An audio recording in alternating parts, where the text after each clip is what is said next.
بسم اللہ الرحمن الرحیم۔ السلام علیکم ورحمۃ اللہ وبرکاتہ۔ دوستو، بہنوں، بھائی، بزرگوں، قسط نمبر 97 ہے امیزنگ ایونٹس، ہمارے چینل تاریخ اسلام۔ پیارے ناظرین، ہمارے اسلامک ہسٹری چینل پر ایک اور قسط میں ہم آپ کو خوش آمدید کہتے ہیں۔ آج ہم اہل سبا کی شاندار کہانی کا مطالعہ کریں گے اور بیان کریں گے، جو کہ قرآن پاک میں مذکور عظیم ترین تہذیبوں میں سے ایک ہے۔ ان کی تاریخ ایک طاقتور یاد دہانی ہے کہ شکر گزاری کے بغیر خوشحالی تباہی کا باعث بن سکتی ہے، جبکہ اللہ تعالیٰ کی فرما برداری دیر پا کامیابی لاتی ہے۔ ان کا عروج اور زوال قیامت تک ہر قوم کے لیے عبرت کا باعث بنتا ہے۔ سبا کے لوگ موجودہ یمن کے علاقے میں رہتے تھے۔ اللہ تعالیٰ نے انہیں زرخیز زمین، وافر پانی، پھلتی پھولتی زراعت اور پھلتے پھولتے تجارتی راستوں سے نوازا تھا۔ ان کی سلطنت جزیرہ نما عرب کی سب سے امیر اور جدید ترین تہذیبوں میں سے ایک بن گئی تھی۔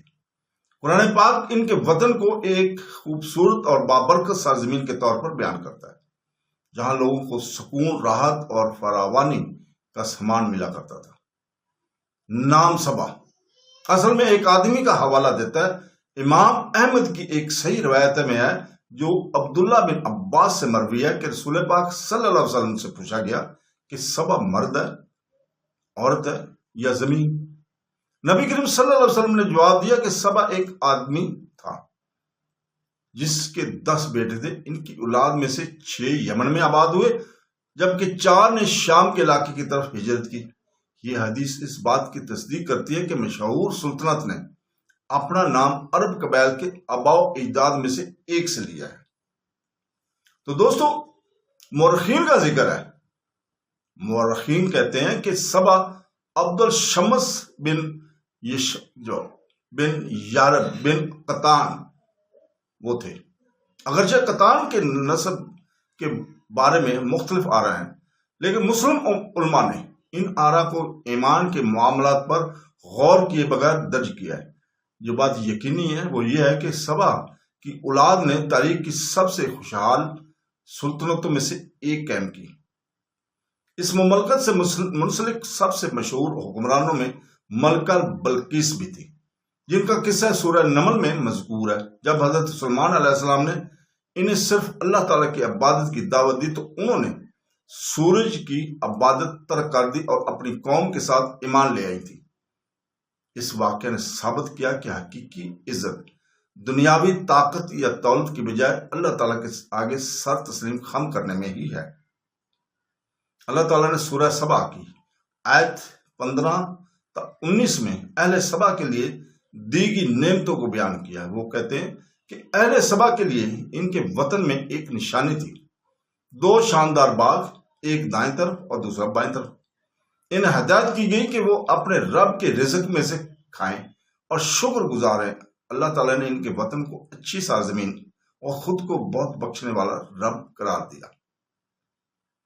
یہ سلطنت آبپاشی کے جدید نظام کے لیے مشہور تھی۔ 2 پہاڑوں کے درمیان مارب کا عظیم ڈیم کھڑا تھا، جو بارش کا پانی جمع کرتا تھا اور احتیاط سے منصوبہ بند نہروں کے ذریعے ارد گرد کے کھیتوں میں تقسیم کیا کرتا تھا۔ نتیجہ کے طور پر کھجور، انگور، انار اور بہت سے دوسرے پھلوں سے بھرے وسیع باغات نے وادیوں کو ڈھانپ رکھا تھا۔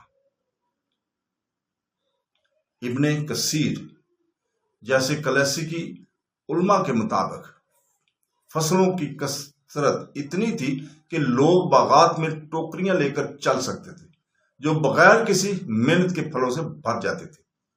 اللہ تعالیٰ نے انہیں یمن سے شام کی سرزمین تک محفوظ تجارتی راستہ بھی عطا کر فرمایا تھا۔ ان راستوں کے ساتھ قریب سے جڑے ہوئے شہر تھے، جہاں مسافر بحفاظت آرام کے ساتھ سفر کر سکتے تھے، کھانا حاصل کر سکتے تھے اور بغیر کسی خوف کے اپنا سفر جاری کیے رکھتے تھے۔ ان کی معیشت زراعت، تجارت اور ہنرمند کاریگروں کے ذریعے پروان چڑھی۔ امن اور خوشحالی نے انہیں ہر طرف سے گھیر رکھا تھا، تاہم بے پناہ نعمتیں اکثر آزمائش بن جاتی ہیں۔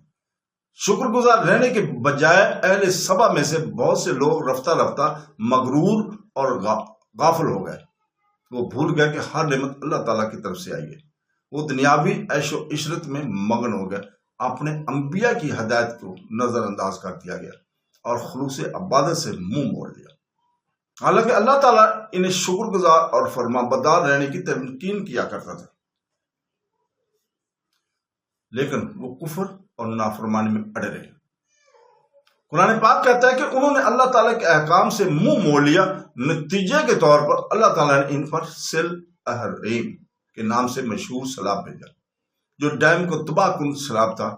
کلاسیکی مبصرین وضاحت کرتے ہیں کہ عظیم ڈیم بالآخر اللہ تعالیٰ کے حکم سے ٹوٹ گیا۔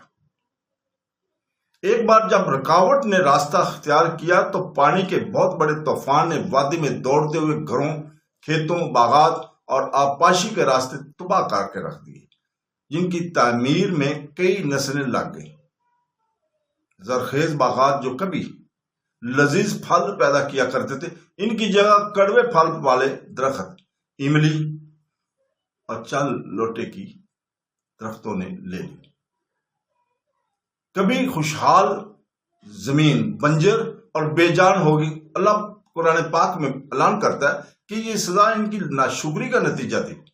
ان کی دولت ختم ہوگی، ان کی تہذیب زوال پذیر ہوئی، اور بہت سے قابل نئے گھروں کی تلاش میں پورے عرب میں ہجرت کرنے پر مجبور ہو گئے۔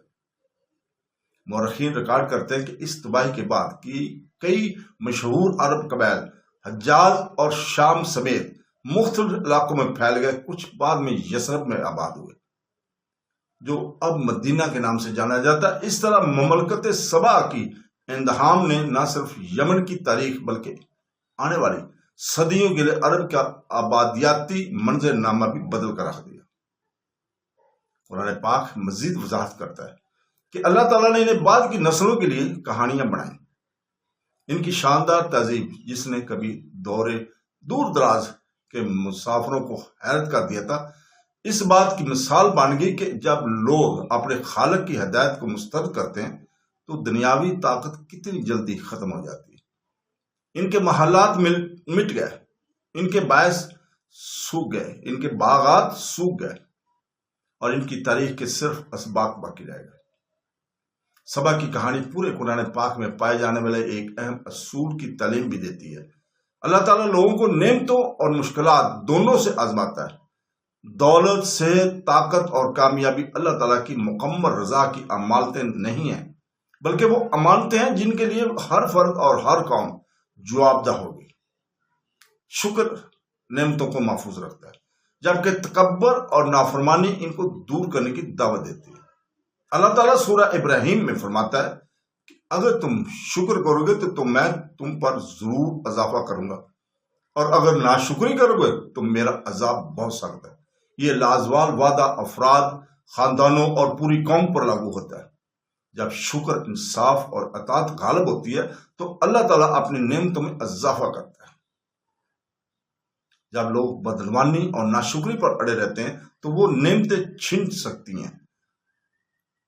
اہل سبا کی کہانی محض قدیم تاریخ کے ایک باب نہیں ہے، یہ ہر نسل کے لیے زندہ یاد دہانی ہے۔ جدید تہذیبوں کے پاس جدید ٹیکنالوجی، شاندار شہر اور بے پناہ دولت ہو سکتی ہے، لیکن ان کی حقیقی کامیابی کے دارومدار ایمان، شکر، انصاف اور اللہ کی اطاعت پر ہی ہے۔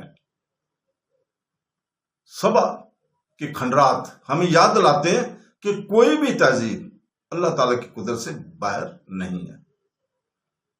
تو دوستو، بہنوں، بھائیو، بزرگوں، اللہ تعالیٰ ہمیں اپنی بے شمار نعمتوں کی قدر کرنے کی توفیق عطا فرمائے،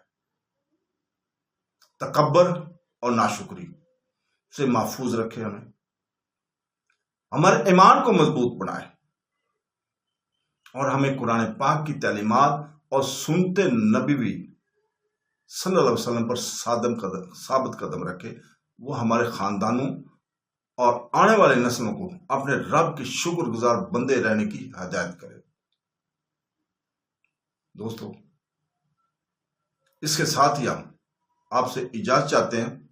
اگلی قسط انشاءاللہ تعالی 98 نمبر جو ہے اس میں ہم بیان کریں گے اس سے آگے ایک نئی ولولہ انگیز حیرت انگیز کہانی کو. تو دوستو اللہ حافظ.